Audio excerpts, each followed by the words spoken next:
Allahabad high court bar association की स्थापना के 150 वर्ष पूर्ण होने पर आयोजित आज के इस कार्यक्रम में माननीय मुख्य न्यायमूर्ति माननीय श्री राजेश बिंदल जी, उच्च न्यायालय इलाहाबाद के वरिष्ठ न्यायमूर्ति माननीय श्री तीर्थंकर दिवाकर जी, माननीय न्यायमूर्ति माननीय श्री मनोज मिश्रा जी, उत्तर प्रदेश शासन के महाधिवक्ता माननीय श्री अजय कुमार मिश्र जी, अध्यक्ष हाईकोर्ट बार एसोसिएशन सम्मान्य श्री राधाकांत ओझा जी, महासचिव high court bar association Shri Satyadhir Singh Jadaun ji, Uttar Pradesh सरकार में मेरे सहयोगी मंत्री श्री नंदगोपाल गुप्ता नंदी जी, इलाहाबाद उच्च न्यायालय के सभी माननीय न्यायमूर्तिगण, बार एसोसिएशन के सभी पदाधिकारीगण और आज यहां पर प्रयागराज की इस धरती पर हाईकोर्ट बार एसोसिएशन के 150 वर्ष पूर्ण होने के उपलक्ष्य में आयोजित इस समारोह में उपस्थित सभी अधिवक्ता भाइयों बहनों, 150 वर्ष पूर्ण होने पर मैं आप सबको हृदय से बधाई देता हूं। ये मेरा सौभाग्य है कि प्रयागराज की धरती पर पूरा प्रदेश और पूरा देश मां गंगा, मां यमुना और मां सरस्वती के संगम पर पवित्र स्नान करके कुंभ और माघ मेले के इस आयोजन के साथ अपने आप को सहभागी बनकर के जीवन में सफलता के मार्ग का अनुसरण करने का एक संकल्प लेता है। उत्तर प्रदेश का प्रत्येक नागरिक अपनी न्याय की अभिलाषा में प्रयागराज की इस धरती पर आता है और आज मैं बार और बेंच के इस बेहतर समन्वय के कार्यक्रम को बार एसोसिएशन के इस मंच के माध्यम से देख रहा हूं।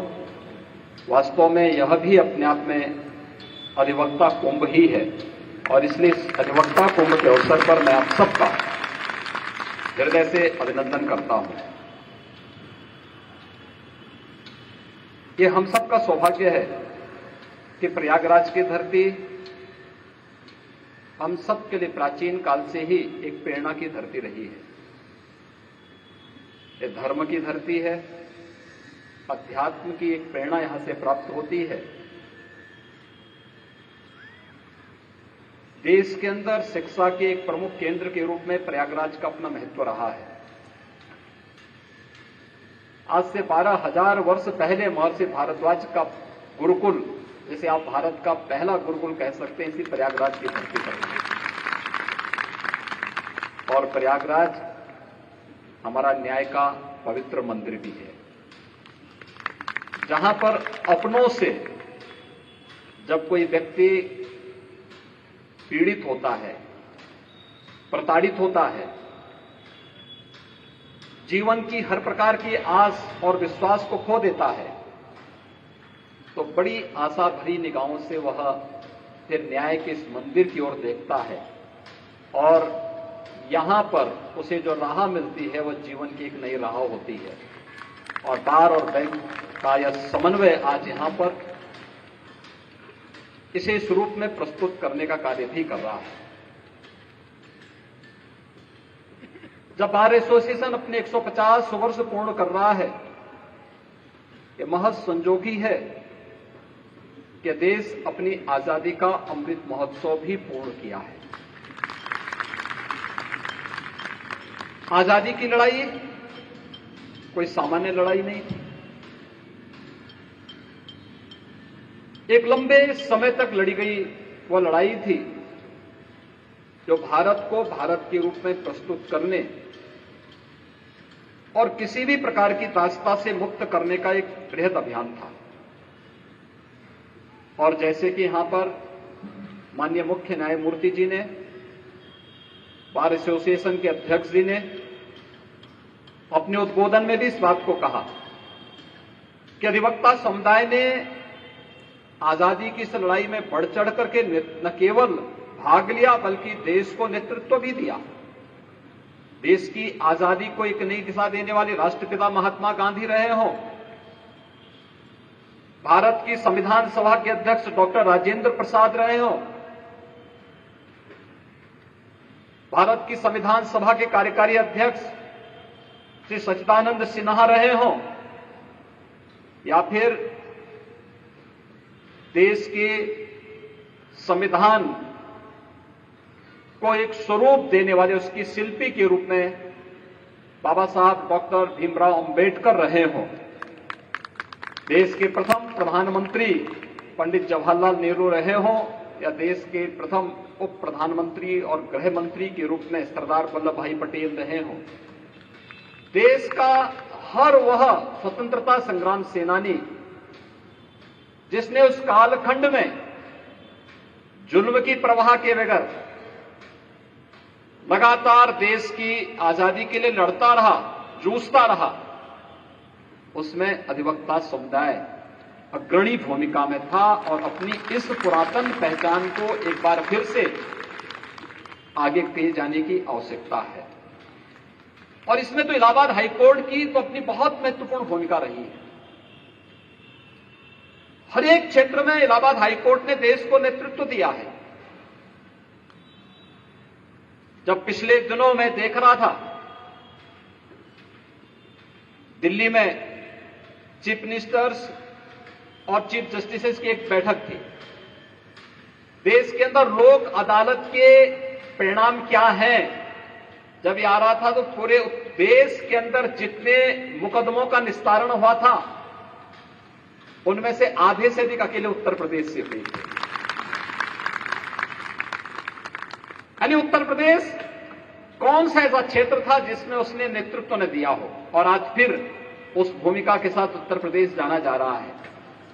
लेकिन एक सामूहिकता का प्रयास है।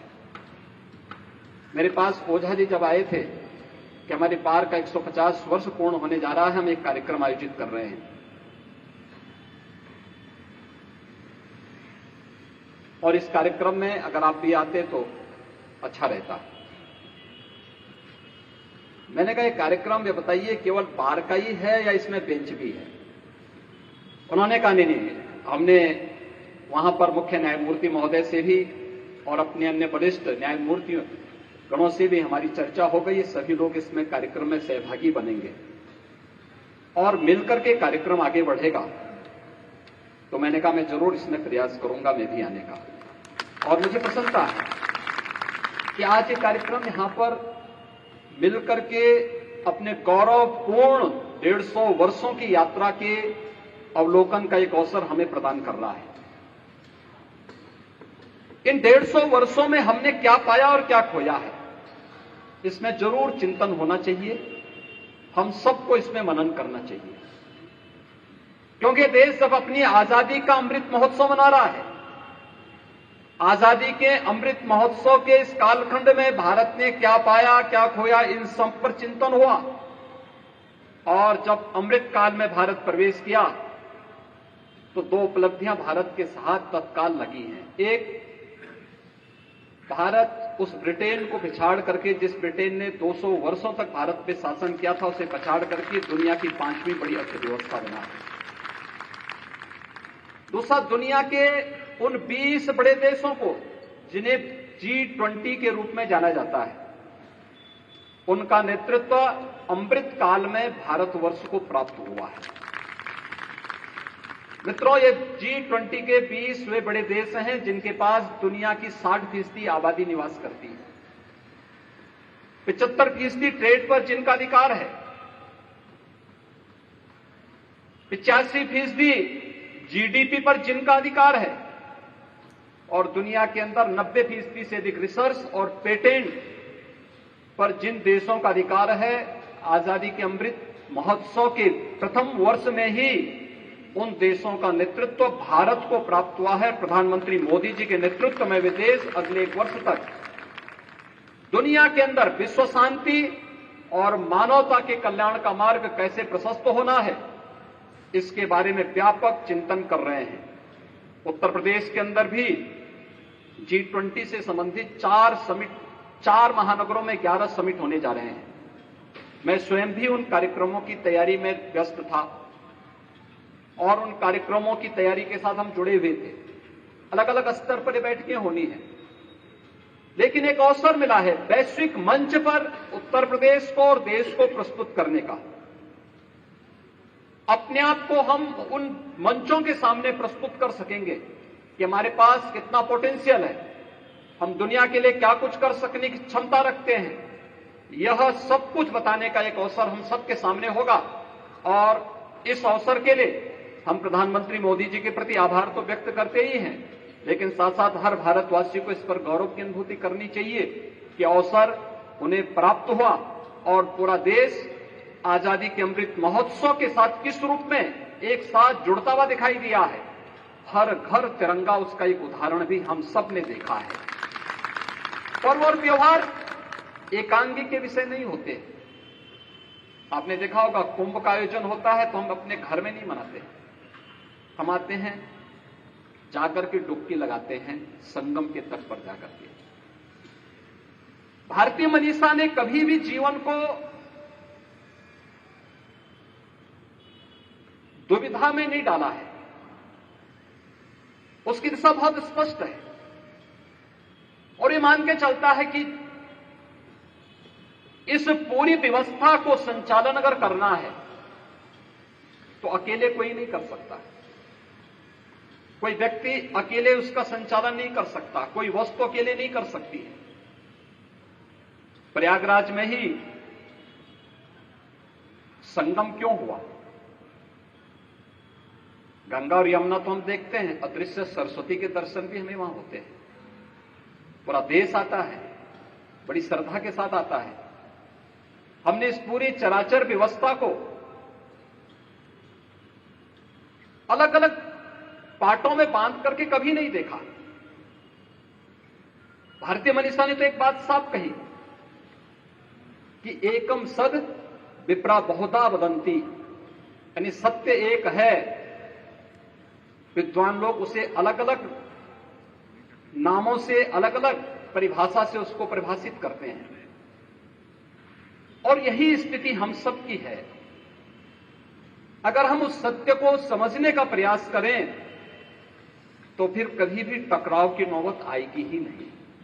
किसी भी स्तर पर टकराव की नौबत आनी ही नहीं चाहिए, क्योंकि सबका लक्ष्य एक ही है कि सबको न्याय मिले, सस्ता न्याय मिले, न्याय सुलभ हो, समय से मिले और सभी लोग मिलकर के प्रयास करें। ईज ऑफ लिविंग के लक्ष्य को प्राप्त करने के लिए सामूहिकता से किए जाने वाले प्रयास के परिणाम भी उतनी सामूहिकता के साथ उतने ही अच्छे ढंग से आएंगे। और लोक अदालत ने विभिन्न कार्यक्रमों के माध्यम से जो परिणाम दिए हैं, पूरे देश के अंदर जितने मामलों का निस्तारण नहीं होता है, उन सभी मामलों में अगर आप देखेंगे तो अकेले उत्तर प्रदेश पूरे देश के अंदर आधे से अधिक मामलों का निस्तारण अकेले उत्तर प्रदेश करता हुआ दिखाई देता है।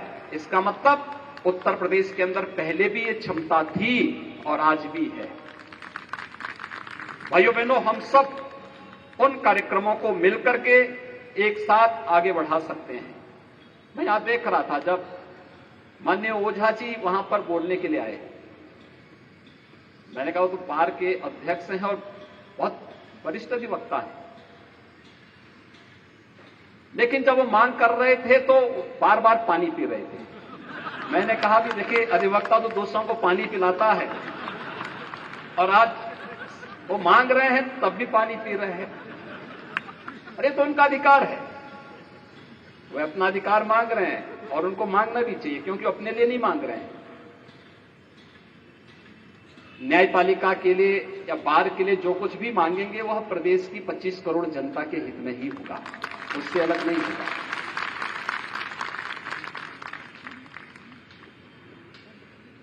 हम भी बार बार जब मुख्यमंत्री और मुख्य न्यायाधीश की बैठक होती है तो न्यायपालिका के इंफ्रास्ट्रक्चर को लेकर के होती है, न्यायपालिका से संबंधित उन मुद्दों को लेकर के होती है जो प्रदेश को सही और सस्ता न्याय देने के लिए हम आगे बढ़ा सकते हैं, और उन कार्यक्रमों को तेजी के साथ आगे बढ़ाने की तमन्ना सबकी है। शासन की भी वही मंशा है और राज्य की भी, शासन की भी वही मंशा है, न्यायपालिका की भी वही मंशा है, और बाहर जब उसके साथ जुड़ जाता है तो उसको और तेजी के साथ आगे बढ़ाने में मदद मिल सकती है। यहां पर माननीय न्यायमूर्ति, मुख्य न्यायमूर्ति जी ने यहां पर अधिवक्ता चैंबर की भी जो बात कही है, हम मल्टी लेवल पार्किंग की व्यवस्था यहां पर करने जा रहे हैं और इसके लिए पूरी धनराशि राज्य शासन ने उपलब्ध करवा दी है, और मेरा मानना है कि इसका पूर्ण होते ही बड़े पैमाने पर अधिवक्ताओं के चैंबर्स वहां पर बन पाएंगे। 2500 एडवोकेट चैंबर बनाने 10,000 अधिवक्ताओं के बैठने की व्यवस्था वहां पर हो पाएगी, और उसमें कहीं भी मुझे नहीं लगता है कि इसके बाद कोई अन्य समस्या वहां पर आनी चाहिए। राज्य शासन ने यहां पर पहले ही एक नेशनल लॉ यूनिवर्सिटी की अपनी सहमति दे दी है, हम उसके लिए धनराशि पूरा देना चाहते हैं। जमीन के बारे में कोई सहमति बन सकती है तो हम उसके लिए भी पूरा सहयोग देने को तैयार हैं। हम लोग भी चाहते हैं कि प्रयागराज न्याय की धरती है, शिक्षा की धरती है, और एक अच्छी लॉ यूनिवर्सिटी प्रयागराज की धरती पर होनी ही चाहिए। डॉक्टर राजेंद्र प्रसाद जी के नाम पर वह होनी चाहिए, क्योंकि जब मैं प्रयागराज में आता हूं, कुंभ के क्षेत्र में जाता हूं, तो वहां पर मुझे प्रेसिडेंट सूट देखने को मिलता है। तो मैंने बहुत बार पूछा, मैंने कभी क्या कुंभ के समय कभी कोई महामहिम राष्ट्रपति आए? कहा आए, लेकिन यहां पे कल्पवास के लिए केवल डॉक्टर राजेंद्र प्रसाद जी आते थे। आप सोचिए, राष्ट्रपति के रूप में भी उन्होंने अपनी विरासत को नहीं छोड़ा, वे नियमित रूप से आते थे, और उनके नाम पर ये यूनिवर्सिटी बने और जल्दी बने, बहुत तेजी के साथ आगे कार्य हो। जहां भी जिला प्रशासन को लैंड उपलब्ध करवानी हो, जिला प्रशासन तत्काल लैंड उपलब्ध करवा करके इस कार्यक्रम को आगे बढ़ा पाएगी, तो एक अच्छी चीज यहां पर आ पाएगी। यहां पे हमें बेंच का भी और बार का भी सानिध्य लॉ यूनिवर्सिटी को प्राप्त हो पाएगा, और एक बेहतरीन कार्य हम यहां पर इसके माध्यम से दे पाएंगे। अधिवक्ताओं के बारे में जो विभिन्न प्रकार की घोषणाएं पिछली बार हुई थी, अधिवक्ताओं से संबंधित किसी अधिवक्ता की दुर्भाग्यपूर्ण मृत्यु पर जो 60 आर्थिक सहायता देने की व्यवस्था थी, 60 वर्ष से बढ़ा करके इसे 70 वर्ष तक करने के लिए भी एक निर्णय राज्य शासन ने ले लिया है, और एक बड़ा तबका इसमें अधिवक्ताओं का इसमें था। यद्यपि हम चाहेंगे कि अधिवक्ता 100 साल की आयु पूरा जिए और पूरा उन्हें अवसर मिले जीने का, लेकिन फिर भी अगर कहीं दुर्भाग्य से कोई ऐसी स्थिति आती है तो राज्य सरकार ने उनकी इस मांग को भी पूरा किया है। अधिवक्ता कल्याण निधि में पंजीकरण के 30 वर्ष की संस्था पूर्ण होने पर त्यागपत्र देने या मृत्यु होने की दिशा में उनके आश्रित को अधिवक्ता कल्याण निधि की राशि को 1.5 लाख से 5 लाख रुपए करने की व्यवस्था भी हम लोगों ने कर ली है, और इससे संबंधित जो भी संशोधन होने थे वह भी शासन स्तर पर निर्णित हो चुका है, उसको भी लागू किया जा चुका है। युवा अधिवक्ताओं को कार्य करने के शुरुआती 3 वर्ष के लिए उन्हें जो पुस्तक और पत्रिका आदि क्रय करने के लिए दी जाने वाली राशि के वित्तीय स्वीकृति की भी यहां पर शासन ने इससे संबंधित आदेश भी पहले ही निर्गत कर चुकी है।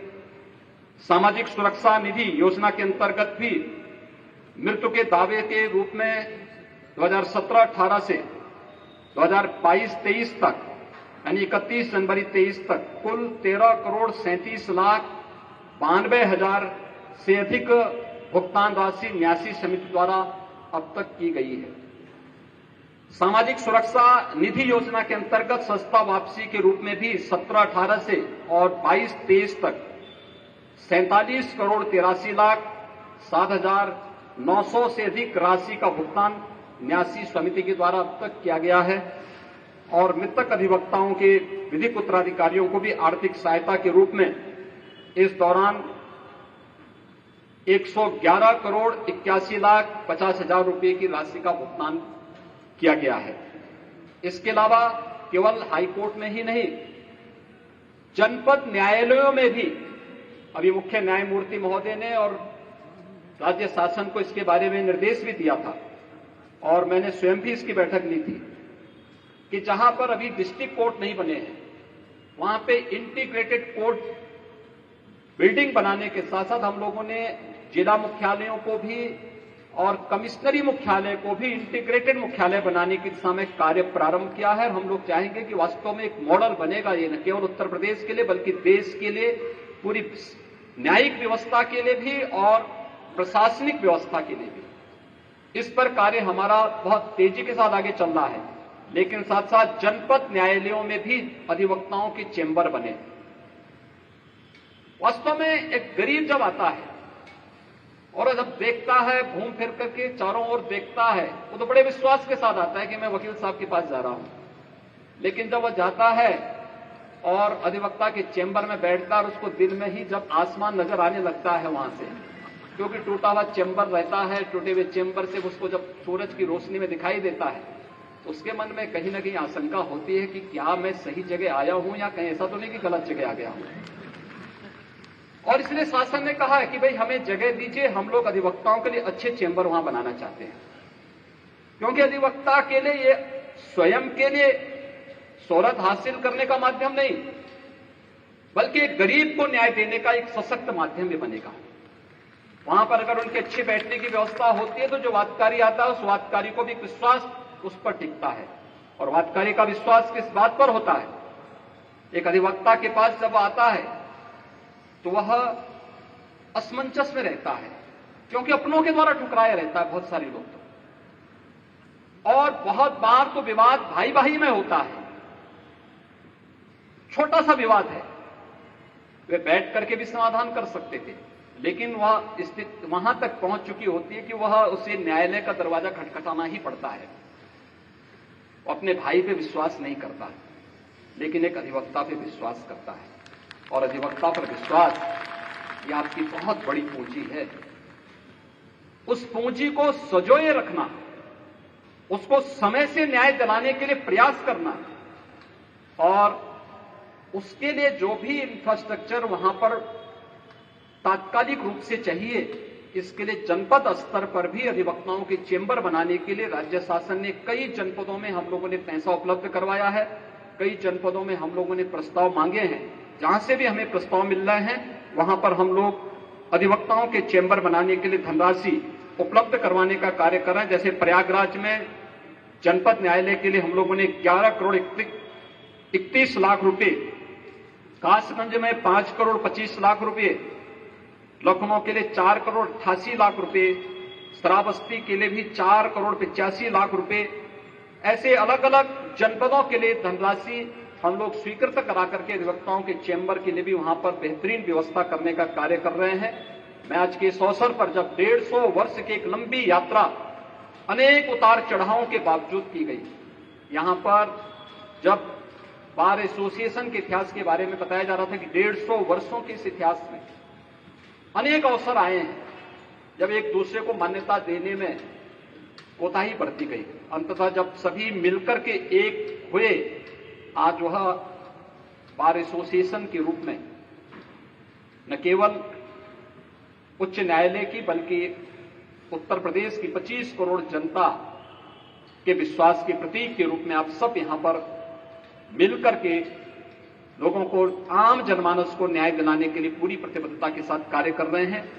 150 वर्षों की शानदार यात्रा के लिए मैं एक बार फिर से इलाहाबाद हाईकोर्ट बार एसोसिएशन को हृदय से बधाई देता हूं, अपनी शुभकामनाएं देता हूं और विश्वास व्यक्त करता हूं कि बार और बेंच के साथ साथ न्यायपालिका और कार्यपालिका मिलकर के सही और सस्ता और सुलभ न्याय दिलाने के लिए कैसे प्रयास कर सकते हैं, इस दिशा में हम सबको मिलकर के प्रयास करना होगा।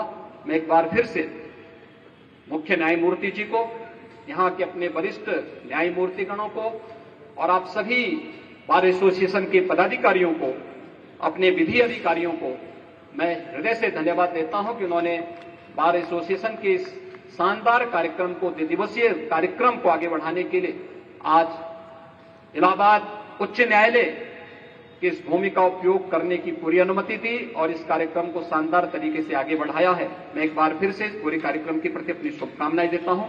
धन्यवाद। जय हिंद।